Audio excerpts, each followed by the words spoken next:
박상목 칼럼 균형시대는 우리 사회의 다양한 현안과 문제를 냉철한 머리, 그러나 뜨거운 가슴으로 균형 있게 탐구해보고자 합니다. 오늘 주제는 현재 우리 사회의 가장 큰 현안인 부동산 정책입니다. 얼마 전 정부가 25번째 부동산 대책을 발표했는데 대책의 내용, 그리고 시장의 반응이 어떤지 궁금합니다. 이번 2사 부동산 대책은 주택 공급 확대에 초점이 맞춰져 있습니다. 2025년까지 전국에 83만 호의 신규 주택을 공급하겠다는 것인데요. 이 중 32만 호는 수도권에 집중되어 있습니다. 그러나 최근 YTN 여론조사에 의하면 응답자의 53%가 이번 대책이 부동산 가격 안정화에 별 도움이 되지 않을 것이다 라고 할 정도로 시장의 반응은 시큰둥합니다. 그 이유는 그동안 여러 차례의 부동산 정책이 실효를 거두지 못했기 때문에 정부 부동산 정책에 대한 시장의 신뢰가 완전히 무너졌기 때문이라고 생각을 합니다. 한국갤럽이 지난 3월 5일 발표한 여론조사 역시 비슷한 모습입니다. 정부의 부동산 정책이 잘하고 있다는 11%에 그쳤고 잘못하고 있다가 무려 74%에 달할 정도로 여론은 계속 나빠지고 있습니다. 이런 반복되는 정부의 부동산 정책 발표에도 불구하고 그 효과를 발휘하지 못하는 이유가 무엇이라고 생각하십니까? 한마디로 현 정부의 부동산 정책이 시장 원리를 완전히 무시하고 정부가 마음대로 가격을 조정할 수 있다고 생각하기 때문입니다.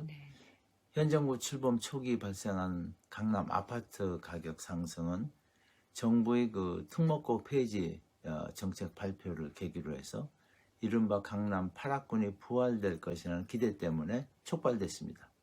그러나 정부는 그 근본 원인은 그대로 둔 채 재건축 규제 강화 등으로 공급을 오히려 축소하는 대책을 내놨습니다. 그 다음으로 정부가 내놓은 정책은 아파트 분양가 상한제였습니다. 서울과 수도권 대부분 지역에서 분양가 상한제를 적용함으로써 아파트 분양 시장은 더 뜨거워지고 청약 광풍은 기존 아파트 가격 상승을 오히려 촉발했습니다. 분양가를 인위적으로 통제하니 차익을 노리는 가수요가 생겨서 서울 지역 주택 청약 경쟁률이 급등했기 때문입니다.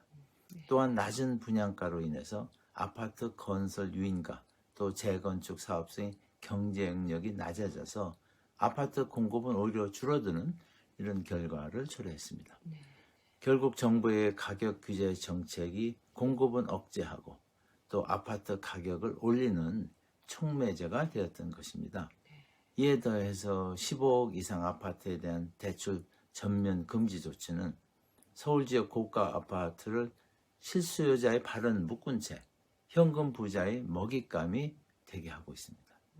이번에 발표된 2사 대책의 경우에도 주택 공급 확대에 따른 가격 안정 효과는 어느 정도 기대할 수 있겠으나 공급 확대가 시장 기능이 아니라 전적으로 정부 개입으로 이루어지는 방법을 택함으로써 최근 문제가 되고 있는 LH 직원 투기와 같은 부작용이 발생을 하고 있는 겁니다. 또한 택지 확보 과정에서 정부에 의해 살포된 현금은 다시 인기적 아파트 매입 자금이 돼가지고 주택 가격이 양극화를 오히려 심화시키는 또 새로운 부작용을 발생할 수가 있습니다. 네, 듣고 보니 문제가 심각합니다. 그 후에도 정부는 지속적으로 부동산 대책을 발표했는데요. 이에 대해서도 설명을 해주시죠. 그 다음에 발표된 부동산 정책은 이른바 임대차 3법인데요.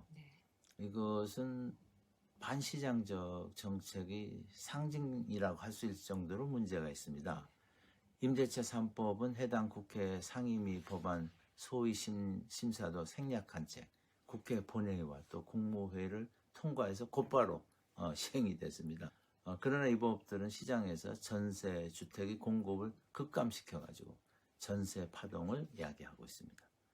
우리나라의 전세 제도는 청년이나 또 서민층의 그 주거비 지출을 최소화하면서 내 집 구입력 목돈을 축적할 수 있는 매우 유용한 제도로 그동안 활용되어 왔습니다. 네. 그러나 전세 의무 기간을 2+2로 연장하고 또 전월세는 5% 상한제를 도입한 이번에 임대차 보호법 개정은 부동산 시장에서 전세 공급은 줄이면서 월세화를 더욱 가속하고 있습니다.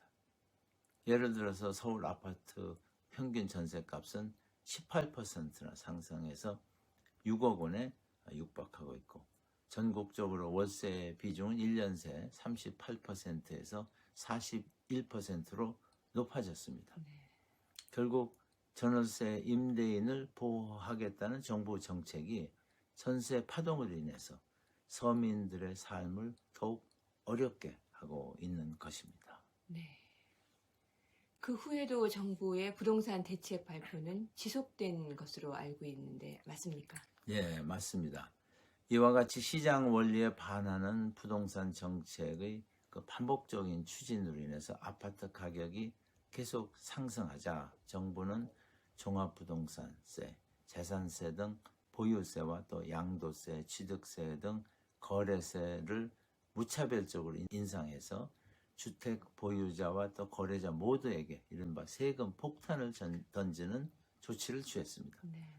부동산 보유에 대한 세금은 소득이 실현되지 않은 상태에서의 과세이기 때문에 조세 저항이 상당히 큽니다. 따라서 부동산 보유세는 인상을 하더라도 연 그 상한을 설정을 해서 조세 저항을 최소화하는 것이 조세 행정의 상식으로 이렇게 인식되고 있습니다. 네. 그러나 이런 상식은 지켜지지 않고 있는 것이 문제입니다. 예를 들어서 종합부동산세의 경우 2020년 징수액은 3조 6천억으로 전년 대비 무려 35%나 증가했습니다. 네.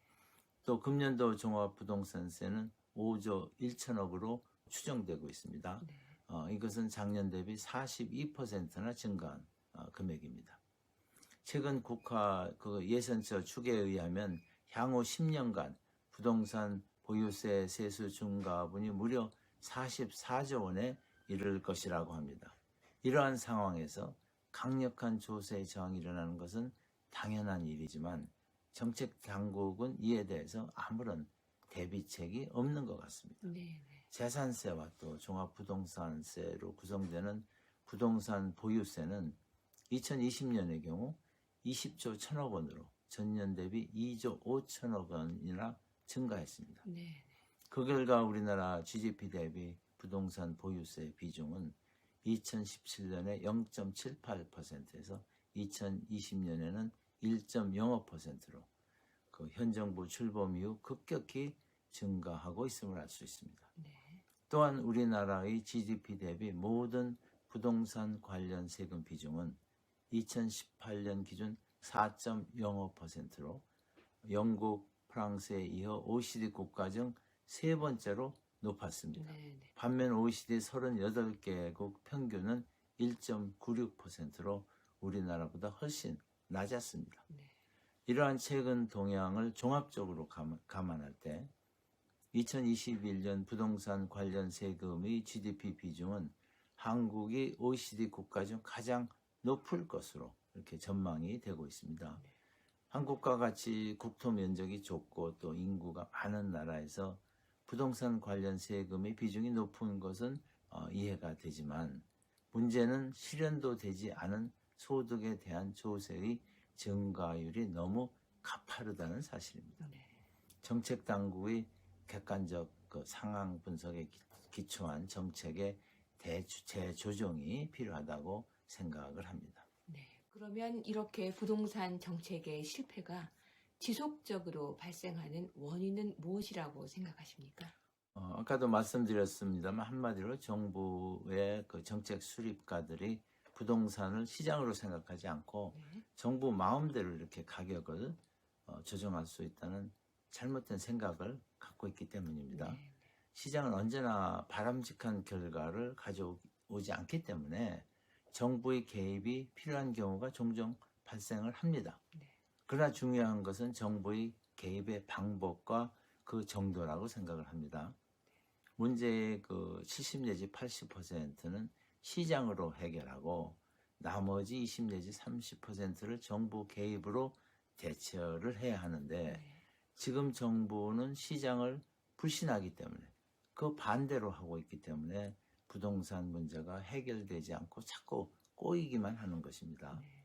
그리고 시장과 싸워 이기겠다는 이런 식의 정부 개입은 반드시 실패한다는 것이 역사의 그 교훈입니다. 네. 프랑스 혁명 당시 로베스피에르가 집권했습니다. 네. 그는 당시 사회적 혼란으로 인해 치솟는 우유값을 강제로 반으로 내리게 하면서 이를 어기는 사람은 단두대에서 처형을 해버렸습니다. 네. 손해를 본 많은 목축업자는 중눈이 사업을 포기했고 그 결과 공급 부족으로 인해서 우유값은 급등했습니다. 그러자 로베스피에르 정권은 젖소의 사료 가격을 강제로 내리게 했고 이를 어기는 사람 역시 사형장 이슬로 사라졌습니다. 네. 많은 사료업자가 중눈이 사료 생산을 중단하자 사료 가격 역시 폭등했고 결국 우유값은 10배로 뛰었다고 합니다. 이는 시민 폭등의 기폭제가 됐고 이로 인해서 로베스피에르는 얼마 후 자신이 단두대에서 처형되고 말았습니다. 이 일화는 정부의 경제정책이 시장 원리에 어긋날 때 어떤 결과를 초래할지를 잘 일깨워 준다고 할 수가 있습니다. 시장을 이길 정부는 없다라는 책을 출간하신 것으로 알고 있는데요.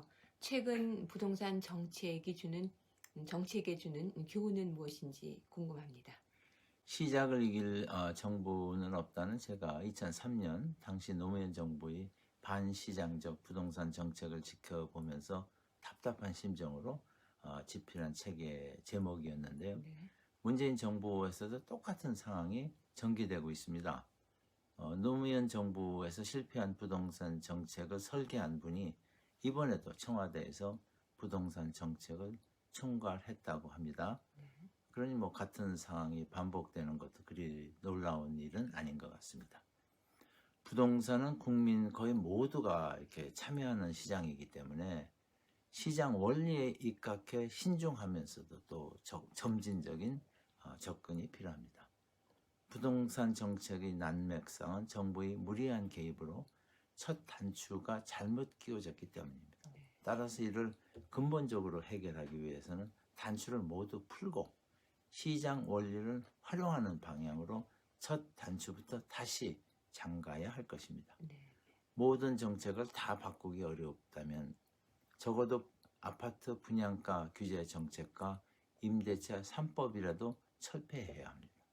그리고 주택담보대출의 그 전면 금지와 같은 과격한 규제 정책은 크게 완화되어야 할 것입니다. 가격은 시장에서 모든 정부가 종합적으로 반영된 결과이기 때문에 정부가 그 인위적으로 가격을 결정하는 시도는 필연적으로 실패한다는 것이 경제학의 기본 상식입니다. 네. 또한 경제는 급격한 충격을 싫어하기 때문에 경제 정책은 과격한 변화보다는 미세한 조정을 통해서 점진적으로 추진을 해야 최소 부작용으로 소기 목적을 달성할 수 있다는 것 역시 정책 당국이 잊지 말아야 할 것입니다. 네. 한 가지 분명한 것은 만일 부동산 정책이 실패한다면 그 파급 효과는 매우 클 것이라는 사실입니다. 네. 정부의 부동산 정책 실패는 정부가 보호하려는 무주택자의 주택 장만 기회를 더욱 어렵게 하고 있습니다. 네. 집값과 전세값이 모두 뛰고 있는 상황에서 주택담보금융대출 규제로 중산층과 저소득층의 내 집 마련 기회는 요원해지고 있기 때문입니다. 네. 하루속히 정부가 부동산 문제의 심각성과 또 본질을 제대로 파악하고 시장 친화적 정책 추진으로 왜곡된 부동산 시장을 바로 잡을 수 있게 되기를 바랍니다. 네. 지금은 부동산 시장의 기능과 역할에 대한 정확한 이해를 바탕으로 마치 노련한 서핑 선수가 바람의 방향을 읽고 파도를 타듯 시장의 흐름을 읽고 슬기롭게 활용하는 지혜를 발휘해야 할 때입니다. 네. 앞서 얘기한 시장을 이길 정부는 없다는 서상목 칼럼 균형시대의 핵심 경제 철학이라는 말씀도 아울러 드립니다. 잘 들었습니다.